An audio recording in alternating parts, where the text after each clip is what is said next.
Hi everyone, welcome back to my channel and I hope you're doing well. So in today's video I wanted to talk about things I wish I knew before going into year 11, because those of you who are in the UK, you'll know that year 11 is the main year because you complete your GCSEs, and I wish at the start of year 11 I did some of these things that I'm about to tell you, because honestly it would have made my life a whole lot easier throughout the year and my exams pretty much easier as well. So yeah, because I'm finding out my results this week and I really regret some things. So yeah, I hope you enjoy and I hope you find this useful. So the first tip is, I need to look through my book because I've got them all down here. The first tip is please try and be organised from the very beginning. So we start school around the 5th of September, I think that's why I started last year, and you will get bombarded with so much work from each different subject: maths, English, science, history, PE, PRE, whatever subjects you choose. You're going to be given so much homework within that first week. Like, they'll tell you to make sure you get folders, dividers, make sure you have all your stationery you need, like for maths, the compass, the protractor, the Casio calculator, just a lot of stuff, and they'll ask you to do a lot of work as well. So I found those first 3 to 4 weeks really hard. Like, I wish I could go back and tell myself from the beginning, stay organised. Before you go into school, before you start, just make sure you've bought all your folders, so when they tell you what you need, and if it's like folders, at least you know you've got your folder. All you need to do is just write on them what subject it is for, what topic, and that's it, and you'll be done. That way it's so much easier. So just be organised right now. Like, honestly, if I could go back, I would have remembered each subject I had, and I know that my teachers already put up on the homework page we have, they already said what you need. So by that time I was done. I would have been prepared if I had did that, but I didn't. So just be organised from the very beginning, and throughout the year just make sure you manage your folders. Like, try and keep them tidy, so when your teacher says put it into this divider at that time, put it in. Honestly, you may be like, oh, I can't be bothered, but honestly do it there and then so it's done. Because my English folder at the beginning, it was so messy because all I did was just pile on work, and even though you might be doing a chapter at a time, sometimes you might have a lesson where you do something else and then it will just get really messy. So if I were you, just stay organised, whatever your teacher says. So if you have to put all your work in one section, do it there and then. Honestly, your life will be so much easier. The second tip, stay on top of your homework. Although you might think some homework is useless, even I agree, but just stay on top of it. From September, do your homework the day you get it. Whether it's like a project, just start it on the day so you know exactly what you're going to be doing and how long it will take you. I was actually quite good at doing that. So the day I got the homework, so say I had maths, biology, PE and French on one day, and for some of those subjects I got homework. As soon as I'd go home, I would have my break for an hour and a half, just chilling, doing like whatever I wanted to do, and then I would start my homework. And then once my homework was out of the way, I was free and I could either relax, or if I felt I wanted to do extra revision, I had the opportunity to do it. Whereas if you do the homework the night before, you have no choice but to do it. Like, obviously you don't have to do it, but then you could get in trouble. But if you do it on the day you've got it, it's out of the way, you would have done it and it's completely done, and you won't have to remember about it till you pack your bag. So try and do it on the day, and that way in the weekend you'll have more time to do your own revision. And throughout year 11, for you to be able to do well in your exams and to be able to cope and not stress as much, just try and make sure you have your weekends free just for revision. Because what I did, if I did my homework the day I got it, by Saturday I would do the odd 1 or 2 pieces that like were big, like the projects or whatever, and that way Saturday afternoon, evening and all of Sunday I would have free, so I could relax, go out with my friends, and I would also have the opportunity to do extra revision, because I know I had to work on maths throughout the year, right? So I would be able to do extra maths revision or English, because you bloody have to memorise a lot. Like, when I mean a lot, as in 3 books and 20 poems. So doing it from the start of year 11, keeping organised and staying on top of your homework will really, really help. So the third tip is to make sure you enjoy every step of the way. Honestly, from September to December especially, enjoy year 11. It was actually my favourite year, and I know my friends are saying that it was their best, like it was their best year. Like, September to December, try and have as much fun as you can. I know you'll have revision for like marks or tests, but once you get to March and you revise for your GCSEs, you will realise that you've had so much fun that you will be so motivated to work. Because I know that I did so much stuff with my friends that by the time I got to March, I think, I was like, okay, I've done my fun, I've had so much, I've gone out with my friends, and now it's a time for me to work. And that will motivate you so much, because the hardest thing for me was not actually working, it was staying motivated to revise.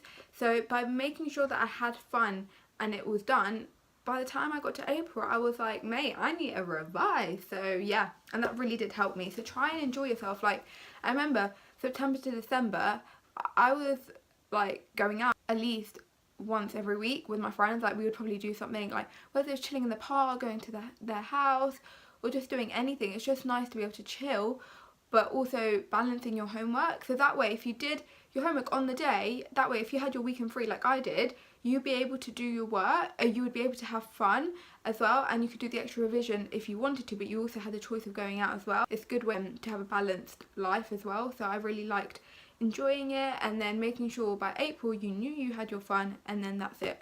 Bang, bang, bang, bang, bang, revision. Year 11 was actually my best year because I had prom, and I went to Austria for a ski trip, which was the best time ever. So yeah, I think year 11 is actually quite a lot of people's favourite year. Although time flies, I don't know how. I've done my GCSEs and I'm collecting my results like in 2 days. Like, that's unbelievable. I could not believe that it was happening so quickly. Like, that's what scares me, is that year 11, I thought it'd be so slow at the beginning because of like revision and couldn't be bothered to do anything, but time flies, honestly. Like, it was so, like, I actually really enjoyed lessons and revising, not gonna lie. Like, I found it so fun. I don't know if it was because I liked making my stuff really colourful, so when I was making it, I actually really enjoyed it. That's what motivated me to revise as well. So just try and find a way at the beginning of the year to see what works best for you in revision. Another tip is to make sure you find out what you're studying at the beginning of the year, so you know throughout the year exactly what needs to be done. Because for English, we still hadn't finished studying everything, so my teacher wrote us had printed out a page of what we were studying, and I put that on my front, so I knew exactly before each lesson what we'd be doing and what chapter it's from. So if you had a separate folder for each one, you would know what to bring in, hence why it would help you to be organised. But also, if I was to do extra revision, it would be so much easier for me to know. So for science, if you do Edexcel, you know you have core, additional and further. So we started learning further, and I knew exactly before each lesson what I wanted what we were going to learn. So I would either read up on the textbook the page, or afterwards it would also help, so I would know exactly what extra revision needs to be done, so I would be like extra prepared.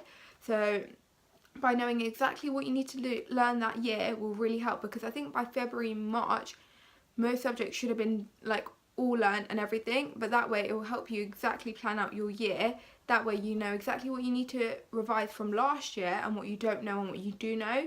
So finding out your spec as well really helps, because then it helps you focus on exactly what you need to know, what the exam board asks, and what you don't need to know. Because, for example, Edexcel Science is quite different to AQA, and learning exactly what Edexcel asks will really help, like from past papers as well.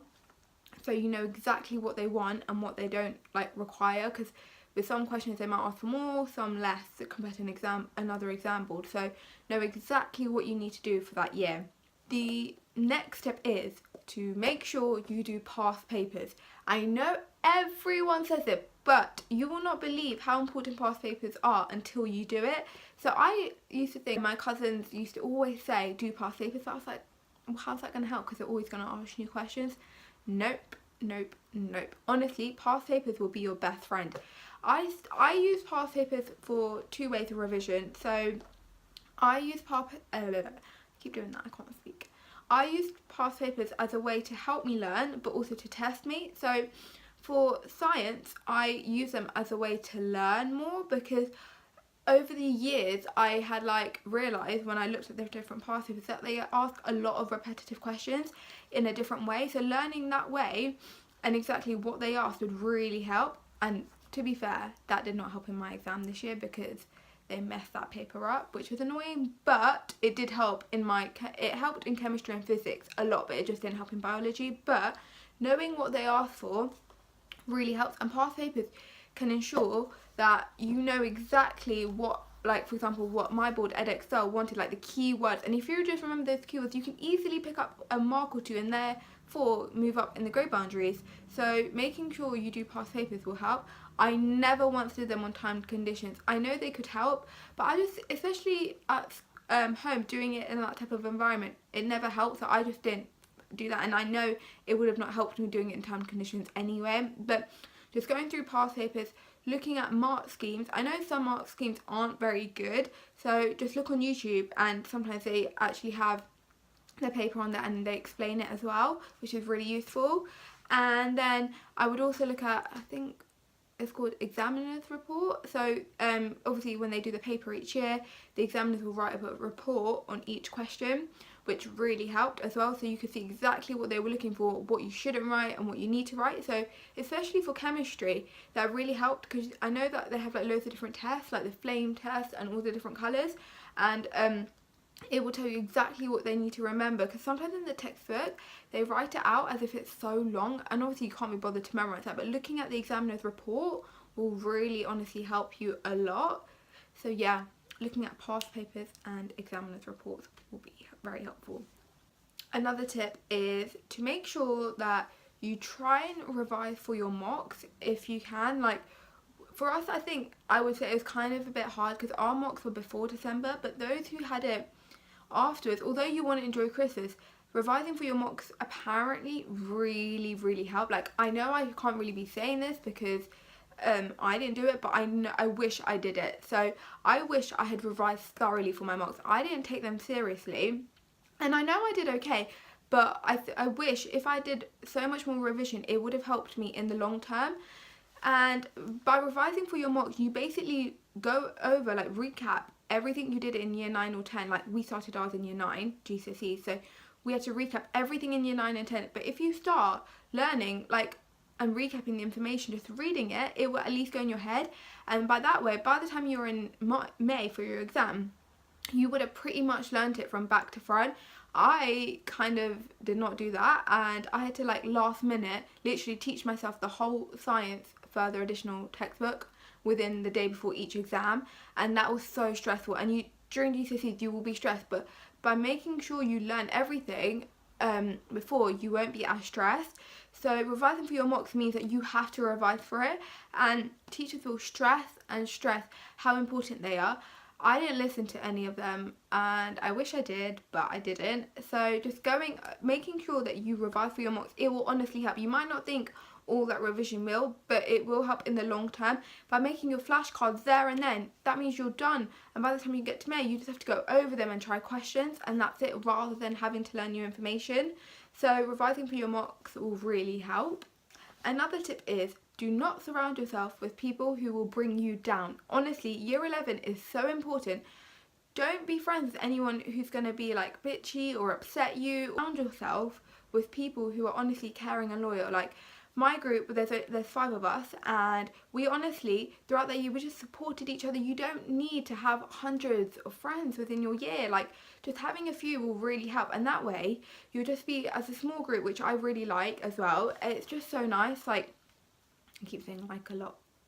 So yeah, just having a small group, because it means that you're less likely to have arguments as well, and it just reduces the amount of bitchiness there is as well, and you do not want that in year 11. You want to focus so much throughout the year, therefore you'll be more motivated to work, you'll be happier, you'll be in a more support environment around you, and you'll also want to study. I know that with me and my friends, we always with Snapchat when we were doing our work, so it would help us, because if I saw my friend Snapchatting doing her work and I was like, oh, I haven't done enough, I would do work.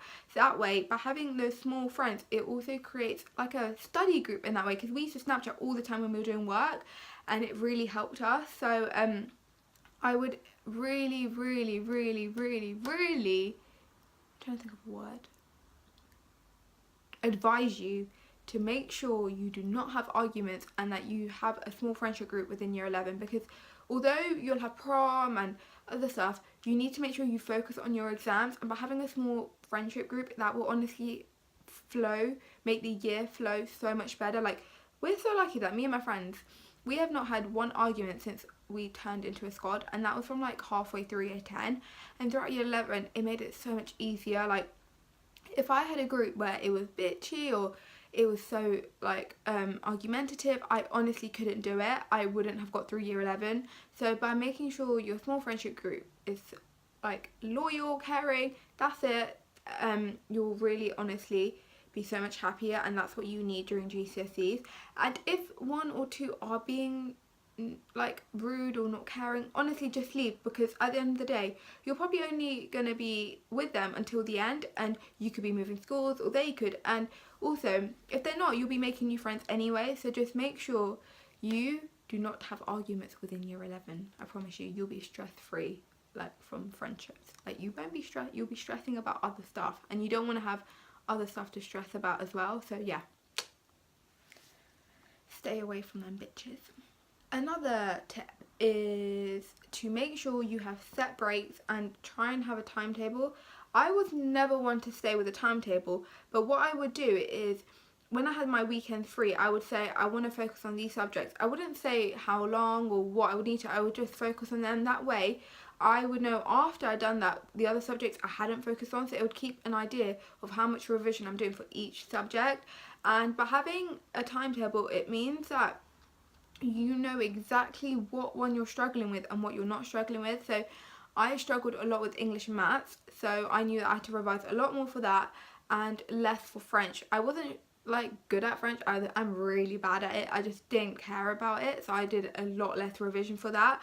Whereas for something like PE, I didn't actually revise for it, in the sense I would hardcore, because I enjoyed doing PE revision. I would do it myself, like without actually like stressing about it, because obviously I enjoyed that subject so much, I wanted to revise and I wanted to learn more about it. So for me, I wasn't really worrying about that. But maths and English, I was worrying so much that I would ensure I would do a lot more revision for that, and then throughout the year I knew exactly how much progress I've been doing. And what in English, you have English, Lit and Lang, so I knew exactly how much more I did of Lit than Lang. So by the time it was February, I was like, maybe I should change it up a little bit so I would be able to revise equally for them. But yeah, just trying to have a timetable. Like, you don't have to have 6 to 7 science or whatever, just making sure you revise for all subjects. A timetable does help for that. And try and have set breaks. Not only does this help with your mind, because your mind will be more motivated, it will help when you're planning your timetable as well. Like, if I would always do a subject, have a break, subject, have a break, and that way I would enjoy my breaks more, because I know that I had revised so hard for that subject. Having a set break of 45 minutes, you could thoroughly enjoy that and then go into your next subject. So set breaks would really help. And I had I did 40 minutes of learning, then a 20-minute break, 40 minutes, 20 minutes, and that really helped. And then I would also have like other bigger breaks later on. Another tip that links to this is do not go on your phone. Honestly, I was the one who always had my phone next to me, but I did regret that, because you might be like, oh, I won't go on my phone, but because your phone's near you, you will, trust me, you will honestly go on your phone. Whether it's 5 or half an hour, minutes later, by not having your phone near you, you will not think about it.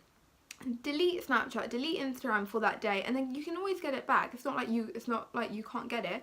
So I would delete Snapchat after I'd gone on it in the morning, and I would re-download it during the day. Same with Instagram and Twitter. Like, I would just do that, and I would get distracted by watching YouTube videos, so I deleted that as well, and I would re-download it later. So just make sure you avoid going on your phone a lot as well, because honestly, that will be the biggest distractor. Like, well, it was for me, and I know it was for some of my friends as well. Even if you ask your parents to take it away for half an hour, that way you cannot reach it. If you were to do half an hour solid work rather than 5 hours on and off, like can't be bothered, going on your phone, it will be so much better, and more information will go in, because your mind will be focused on the revision books or whatever subject you're learning compared to your phone. So yeah, just try and revise without your phone. Another thing is your teachers are there to support you. You might be like, oh, I'm so scared to go to your teacher to ask for help, but use it. I was so scared of going to teachers, apart from my PE teacher, but like apart from that, I was so scared to go to teachers. I did so much extra revision with like past paper questions or extra work from workbooks, but I never went to see my teachers till later on, and that was because like my friends were there being like, you should go, and they kept forcing me, and I'm so happy they did, because if I didn't, I would have not got much help. Like, going to speak to them, well, first of all, shows that you're willing to learn, so therefore in lessons they'll always be there to help you, so because it will show that you want to learn, and your teachers will be more focused in marking your work because they'll know that you want to do better. And also it's one-to-one as well, so like it's basically like free tuition, because they will honestly be so grateful that you're asking, and they'll want to keep helping you, and they'll ask you to do more practice questions. So with my English teacher, I asked her to give me some questions, and I was doing them throughout, like from January to about March, and I would go to her and she would mark them for me, and she would sit down with me and go through them, and that really helped because English wasn't my strongest subject at first. So doing it really did help develop my skills. And with maths, I did loads of maths past papers, and whichever question I was stuck on, I would always go see him, and that really helped. That was like, I didn't do that September to December, but after January, I literally changed. I was like, hold up, I need to go and see my teachers, and I did. So I remember for history, I never knew how to write a 10 or 6 markers. Like, I found that so hard. And then I sat with him for an hour after school, and that was the best thing ever. Then after that, I finally knew how to write a 10 marker and a 6 marker, and I did so many, and he would always mark them for me. And during lessons and stuff, when we were writing 6 markers or 10 markers as a class, he would always ask me to stay in front of the class to see if I really knew how to write it, and that really helped. So your teachers will actually support you so much. Like, the amount of support I got from my PE teacher was unbelievable. Like, I would have to go to him all the time, and he would always help me, and having the support really does help. Like, going to them, you won't think about how amazing it is till you sit in the exam and be like, rah, I did not realise that if I didn't go to that teacher, I probably would have not known most of it. Honestly, maths, if I didn't go see some of my teacher, I would have not have been able to do any of the like questions. Like, maths was so difficult, and the paper was unbelievable, but imagine if I didn't go to see him, I would have literally not been able to answer anything. Same with PE as well. Like, I would not have gone through that paper without him. History, the 10 and 6 markers. So going to your teachers will help. And if you're really nervous, like I was so nervous, oh my gosh, like I was so nervous to go speak to them, go with a friend. Honestly, I went with my friend, like to my PRE teacher, or like religious studies. I used to go with my friend, like, although we were in different classes, we both had the same teacher, so we would go together and we would sit with him and go through a 12 marker, because I was one of them people that was so shy, because I would always worry what they would think of me, and like, I don't know why, I just was. So just going to them really helps, and just go with a friend, even if they're not in the same class, they would benefit as well, so they might want to get help, and they will really appreciate it, because it will show how much you want to do, how well you want to do. And that way, if you do bad, like in your GCSEs, and I'm sure you won't if you've done a lot of revision, at least it shows that you've used your initiative and you've worked hard. At the end of the day, all anyone can ask for is if you work hard. By going to your teacher, staying organised and doing all those different things, it shows you've worked hard. Therefore, you will not be at fault for anything. If you're one of them people that didn't revise at all, or couldn't be bothered, didn't understand it, that is obviously really bad. And if you did bad, it's because of that. But if you did bad, but because you've worked really hard onto your teachers, that way you've tried your best, and that's all you can do. I really hope you enjoyed this video, and I really hope you've learnt some tips before you start year 11, because honestly I wish I did some of these things before year 11, but I guess it's all over and done with. So yeah, as long as that helps one of you, that will honestly make me happy. I'll see you in my next video. Bye!